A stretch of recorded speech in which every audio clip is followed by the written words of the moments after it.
और यूपी विधानसभा उपचुनाव में बीजेपी और सहयोगी पार्टी राष्ट्रीय लोकदल को बड़ी सफलता मिली है। मीरापुर विधानसभा सीट से राष्ट्रीय लोकदल की प्रत्याशी ने जीत हासिल की। इस जीत पर राष्ट्रीय लोकदल के विधायक और कैबिनेट मंत्री अनिल कुमार ने जनतंत्र टीवी से बातचीत की है और कहा कि जनता हमारे साथ है, आज दलित वोट बैंक भी हमारे साथ है। मंत्री अनिल कुमार मुरादाबाद के प्रभारी मंत्री हैं और वहां कुंदर की विधानसभा सीट पर बीजेपी को बड़ी सफलता मिली है। देखिए। विधानसभा उपचुनाव में भारतीय जनता पार्टी और उसकी सहयोगी दल राष्ट्रीय लोकदल को बड़ी सफलता हासिल हुई है। मीरापुर सीट पर राष्ट्रीय लोकदल की प्रत्याशी मिथिलेश पाल चुनाव लड़ रही थी। बड़े अंतर से उन्होंने जीत भी हासिल की और इसमें पूरी जो भूमिका अगर एक तरीके से देखी जाए तो आरएलडी के जितने भी पदाधिकारी उनकी और खासतौर पर जो उत्तर प्रदेश सरकार के कैबिनेट मंत्री हैं अनिल कुमार उनकी। हमारे साथ अनिल कुमार है। बड़ी जीत मानी जा रही है, किस तरीके का अनुभव रहा इस उपचुनाव? नहीं, अनुभव अच्छा रहा है और खाली मेरी भूमिका नहीं, इसमें भूमिका सभी की है, चाहे वो राष्ट्रीय लोकदल के कार्यकर्ता संगठन के लोग हों, चाहे वो भारतीय जनता पार्टी के लोग हैं। सभी लोगों ने समन्वय बनाकर आपस में आदरणीय चौधरी जैन जी की जो रणनीति थी उसी को लेकर हम लोग जमीन पर उतरे, चुनाव में उतरे और सभी समाज के सहयोग से उसमें प्रत्येक समाज के लोगों ने हम लोगों को सहयोग किया और एक बड़े अंतर से हमने इस विधानसभा को 30,000 प्लस से जीतना काम किया। बड़ा चैलेंज भी था क्योंकि अखिलेश यादव लगातार अपना पीडीए को नारे को लेकर चल रहे थे। आप भी उधर से दलित चेहरा हैं, लेकिन वोट बैंक जो है वो पूरी तरह आपकी तरफ गया। देखो, पीडीए का जो नारा है ना उनका, वो खोखला है। पी से वो पिछड़ा बताते हैं, डी से वो दलित बताते हैं, एक ही डेफिनेशन पता नहीं कितनी है उनकी। और उस पीडीए के नारे को हमने जमीन पर उतार के दिखाया भी है। पिछड़ी जाति की ही एक महिला को, पाल समाज से जो आती है, उसको आदरणीय चौधरी जैन जी ने, एनडीए ने मौका दिया है। और देखो, राजनीति में सबसे बड़ी बात यही होती है कि आप सामाजिक रूप से और राजनीतिक रूप से हिस्सेदारी और भागीदारी आप दे रहे नहीं दे रहे।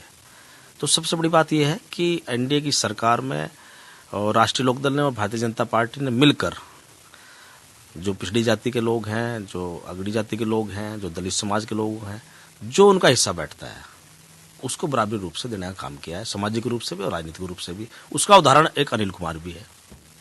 पश्चिम में खासतौर पर देखा जाए तो बसपा मुखिया मायावती भी सक्रिय हैं, लगातार वो दलित की भूमिका में आती हैं, लगातार वो कहती हैं कि दलित वोट बैंक उनके साथ है। उसके बाद चंद्रशेखर की भी चुनौती रही है। आगे किस तरीके से देखते हैं, अब क्या तस्वीर होने वाली है? देखो, मुझे लगता है बहुजन समाज पार्टी तो नहीं लगता मुझे अब कहीं लाइट फाइट में रहेगी। बहुजन समाज पार्टी की जो विचारधारा थी, जो मान्यवर कांशीराम जी की विचारधारा इतना तक बहुजन समाज पार्टी में निहित रही, इतना बहुजन समाज पार्टी का ग्राफ लगातार बढ़ता रहा, तब से वो पार्टी बनी थी। और जब से उसकी कमान माननीय बहन जी के हाथों में आई है, तब से उसका ग्राफ लगातार डाउन है। जो पार्टी 2007 में पूर्ण बहुमत के साथ में सरकार बनाती है अपने दम पर, आज मात्र उसका एक एमएलए है। तो ये सोचने की बात है, ये चिंता का विषय है बहुजन समाज पार्टी के लिए। नेतृत्व पर उनके सवाल खड़े करते हैं। आज वो समाज, जिस समाज ने उनको सराखों पर बैठाकर 4-4 बार मुख्यमंत्री बनाने का काम किया है, वो समाज आज परेशान है। उसको सहारा देने का काम आदरणीय चौधरी जैन जी ने किया, माननीय मुख्यमंत्री योगी आदित्यनाथ जी ने किया, अनिल कुमार को मिनिस्टर बनाकर उसी समाज को ताकत देने का काम किया, सम्मान देने का काम किया है। ये बड़ी बात है। आज बहुजन समाज पार्टी जो कमजोर हो रही है, कमजोर होने के कारण ही आज चंद्रशेखर पैदा हो रहे हैं। अच्छा, अखिलेश लगातार ये आरोप लगाते रहे कि उपचुनाव में जो सरकारी मिशनरी है उसका दुरुपयोग किया गया और यही वजह है कि नतीजे कुछ और रहे।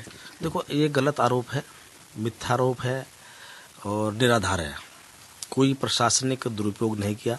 प्रशासन आयोग के प्रतिनिधि के रूप में जनपदों में काम करता है जब चुनाव आचार संहिता लागू हो जाती है, और विपक्ष जब हारता है तो यही आरोप लगाता है कि प्रशासन का दुरुपयोग किया जा रहा है, सरकारी मशीनरी का दुरुपयोग किया जा रहा है, या ईवीएम में गड़बड़ बताता है। तेजूर कोई बात है नहीं।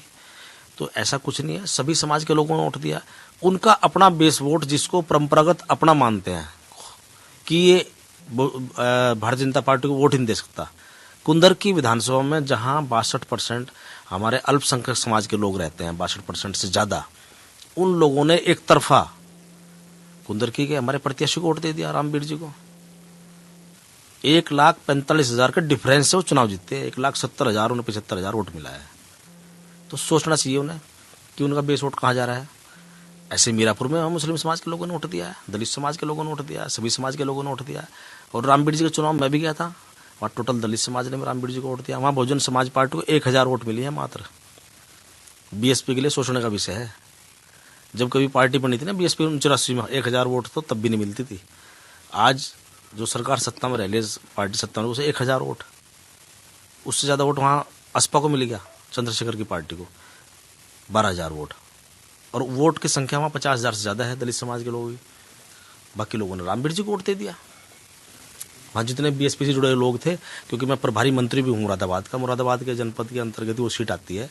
मैं भी वहाँ 2 प्रोग्राम करके आया हूँ और वहाँ टोटल बीएसपी की टीम ने रामबीर जी का सहयोग किया। टोटल सारे मुस्लिम समाज ने एक तरफा वोट दे दिया उसको। अब देखो आप, तो ये तो सोचने का विषय। समाजवादी पार्टी को सोचना चाहिए तुम्हारा क्या होगा। उपचुनाव में बड़ी सफलता मिली, अब 27 को लेकर तैयारी कर। 27 की पूरी तैयारी है। एक चुनाव बाकी है, मिल्कीपुर के माननीय मुख्यमंत्री जी ने कल बैठक ली थी। मिल्कीपुर में पूरे स्ट्रेटेजिकल तरीके से हम सब लोग लगेंगे वहाँ और उसको जीत कर आएंगे। और ये संदेश तो अपना आप 27 का संदेश साफ हो चुका। 9 सीटों पर चुनाव हुआ और 9 में से 7 सीटें हमने बड़े अंतर के साथ में जितना काम किया। तो साफ संदेश है। एक भ्रामक स्थिति जो विपक्ष के लोगों ने संविधान को लेकर, आरक्षण को लेकर जो पैदा की थी, वो सब लोग जो है इनकी सच्चाई जान चुके हैं कि वो सब खोखली बातें थी इनकी। वो सब समझ गए, वो सब अपने घर को लौट आए वापस। और लौटने के बाद में उन्होंने 9 में से 7 सीटें हम लोगों को दी एनडीए को। धन्यवाद हमसे बात करने के लिए। तो साफ है कि मंत्री अनिल कुमार का कहना है कि आगे भी एनडीए को सफलता हासिल होगी। जनता उनके साथ है, पूरी तरह भरोसा दिखा रही है और खासतौर पे जो दलित वोट बैंक है वो पूरी तरह एनडीए के साथ जुड़ता हुआ दिखाई दे रहा है और उसके नतीजे भी सबके सामने दिखाई दिए हैं। कैमरामैन पवन के साथ अवनीश कुमार, जनतंत्र टीवी, लखनऊ।